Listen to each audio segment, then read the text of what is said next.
사무엘하 9장의 1절 말씀을 같이 보시겠습니다.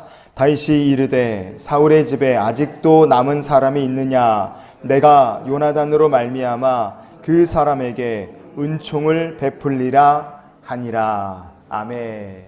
잠언의 말씀 보면 많은 재물보다 명예를 택할 것이요, 그렇게 말씀합니다. 명예를 택할 것이요 라 그랬으니 명예는 무엇과 관련이 있습니까? 사람의 이름과 관련이 있는 것이고, 은총을 더욱 택할 것이라 그랬습니다. 이 은총이란 것은 사람의 이름이 아니라 바로 하나님과 맺은 언약과 관계가 있습니다. 그래서 하나님의 이름, 명예, 그리고 하나님과 맺은 언약, 은총. 그래서 우리에게 정말 택해야 될 것은 하나님의 이름이 되고 하나님과 맺은 언약이 되는 성도가 될 수 있기를 원합니다. 그렇게 사는 성도에게는 하나님께서 재물도 주실 것이고 은과 금도 붙여주시는 은혜를 다 누리게 하실 줄 믿습니다. 왜 다윗이란 사람의 삶이 우리에게 모범이 되고 성도가 이 다윗이란 사람의 신앙의 길을 한번 따라가 볼 만한 것인가? 그것은 그가 왕이 되기 전에도 그렇고 왕이 된 후에도 한결같이 하나님의 이름을 구하고 하나님과 맺은 언약을 구하며 살았던 사람이 다윗. 우리도 그런 다윗처럼 살아갈 수 있기를 원합니다. 다윗의 얘기를 통해 우리를 향하신 하나님의 마음을 좀 나눠봤으면 좋겠어요. 사무엘하 9장 1절 말씀해 보시면 오늘 성경은 이렇게 얘기를 합니다. 다윗은 요나단의 후손에게 은총을 베풀겠다, 그렇게 선언을 하죠. 은총을 베풀겠다 얘기합니다. 은총, 이렇게 번역이 된 히브리어 본문을 보면 헤세드라고 되어 있어요. 헤세드. 헤세드가 뭐냐? 자격이 되지 않는 사람에게 베풀어 주시는 하나님의 은혜와 사랑을 헤세드라고 말합니다. 아무 자격도 없는데 하나님께서 불쌍히 여기셔서 은혜와 사랑을 베풀어 주시면 그 은혜와 사랑을 헤세드라고 부르는 거예요. 다윗이 왕이 됐어요. 근데 그 다윗이 사울의 후손 중에 남은 사람 없느냐? 내가 요나단으로 인하여 은총을 베푸겠다. 헤세드의 은혜를 베풀겠다. 그렇게 얘기를 하는 거예요. 요나단으로 인하여서 헤세드의 은혜를 베풀겠다. 그거 누가 그거 하라고 시켰습니까? 안 해도 돼요. 다윗이 그렇게 안 해도 아무도 뭐라고 하지 않을 만한 위치에 다윗이 와 있습니다. 사울의 집안은 몰락했고 그런 거 베풀어 주지 않아도 이제 뭐라고 할 사람도 없고 그렇게 해야 될 의무도 왕에게 없을 겁니다. 그러나 다윗은 요나단의 자녀를 찾고 헤세드의 은총을 베풀고 나누기를 원했어요. 이유가 무엇이냐? 그 이유는 바로 다윗이란 사람이 하나님의 이름, 하나님의 언약을 소중히 여기는 사람이었기 때문에 그렇습니다. 사무엘상 20장의 42절 말씀을 같이 보시겠습니다.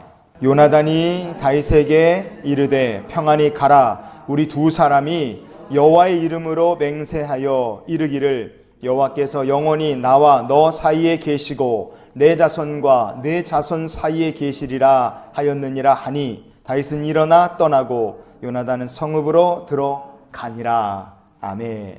요나단은 아버지 사울이 다윗을 찾아 죽이려고 하는 걸 분명히 알고 있었습니다.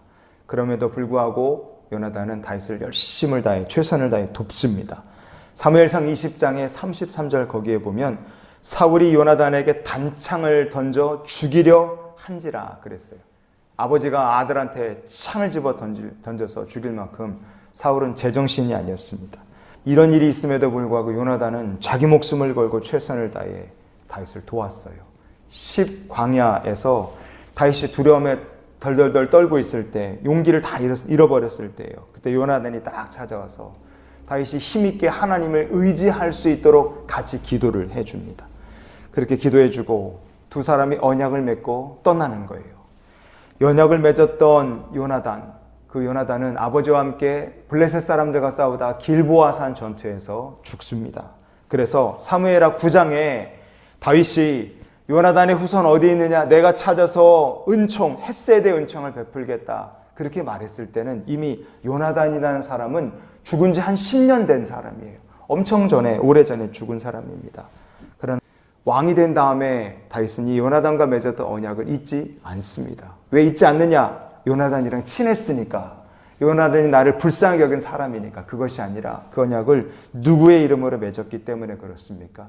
20장의 42절 말씀 가운데 보시면 두 사람이 여호와의 이름으로 맹세했기 때문에 그렇습니다. 이 언약은 우리가 친해서 맺은 것이 아니고 너의 후손, 내 후손이 어떻게 잘 지내보자, 그게 아니라 이 언약은 하나님의 이름으로 맺은 언약이고 여호와의 이름으로 맹세했기 때문에 그 언약에 충실하기 위해서 다윗은 요나단과 맺은 언약을 생각하며 그 후손들에게 은총, 하나님의 이름으로 하나님 베푸실 헤세드의 은총을 베풀고자 후손들을 찾기 시작한 거예요. 여러분, 이런 것을 보면 다윗이라는 사람이 하나님의 이름과 언약을 얼마나 소중히 여겼는지 볼 수 있습니다. 이만하니까 하나님께서 다윗이 그 마음에 합한 사람이고 복을 주셨구나 하는 것을 우리가 볼 수 있습니다. 여러분, 하나님의 이름과 언약에 목숨 걸고 그 이름과 그 언약을 가장 소중히 여길 줄 아는 성도들이 되시기를 바랍니다. 그런 성도들이 되시면 하나님께서 다윗의 삶을 복 주신 것처럼 저 여러분의 삶도 복 주실 줄 믿습니다. 다윗과 요나단이 맺은 계약은 여호와의 이름으로 맺은 거기 때문에, 그래서 요나단이 자기 목숨을 걸고 다윗을 지켰고, 다윗은 요나단이 죽은 지 이미 한참이지만 그러나 그 언약 계약을 지키기 위해서 요나단의 후손을 찾고 헤세드의 은총을 그는 베풀어 줬습니다.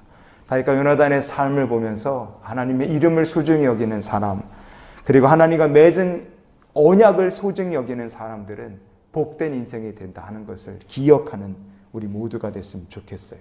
그래서 우리도 이런 기도로 오늘 한날의 삶을 살았으면 좋겠습니다.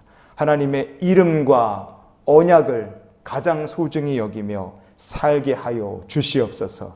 하나님의 이름을 소중히 여기고 하나님과 맺은 언약을 굳게 붙드는 성도는 하나님께서 복을 다윗과 같이 누리게 하실 줄 믿습니다. 오늘도 다윗과 같이 하나님의 이름과 언약을 소중히 여기며 살아서 하나님께서 우리에게 베푸실 헤세드의 은총을 누리며 사는 한날의 삶이 되시기를 주님의 이름으로 축원을 드립니다.